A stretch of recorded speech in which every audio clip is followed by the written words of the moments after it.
episode 6 of 8 of Unpacking the Drone Cybersecurity Advisory Circular released by CASA in March 2026. Hi there, my name's Tom Pills, the drone lawyer, and thanks for joining. Let's go. So let's look at how to build your security risk assessment. A cybersecurity risk assessment shows that you have systematically identified the cyber threats to your operation, assessed their severity, implemented mitigations, and verified that those mitigations work. So this episode looks at how that document gets built and what AC 2157 says should be in it. AC 2157 prescribes a structured methodology for conducting your cybersecurity risk assessment, and it's based on what's called a V model process. The V model has two sides. On the left, the analysis side, which has three activities: functional definition, threat identification, and threat assessment.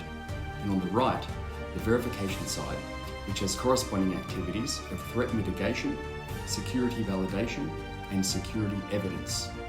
So let's walk through each stage. Step 1, functional definition. We start by mapping every significant aircraft level function that could be vulnerable to a cyber attack.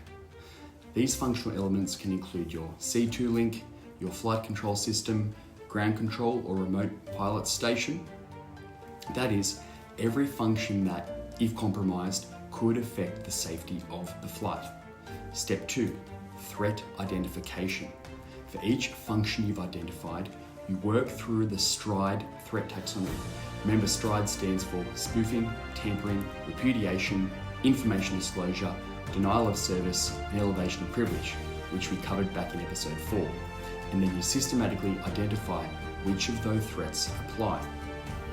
You also assess the criticality of each function. So if this function fails or is compromised, what's the consequence? Is it hazardous? Is it catastrophic? Step 3, threat assessment. For every threat against a critical function, you determine an initial risk level and you start identifying what mitigation would be needed to bring that risk level down to an acceptable level. So that closes out the left-hand side analysis of the V.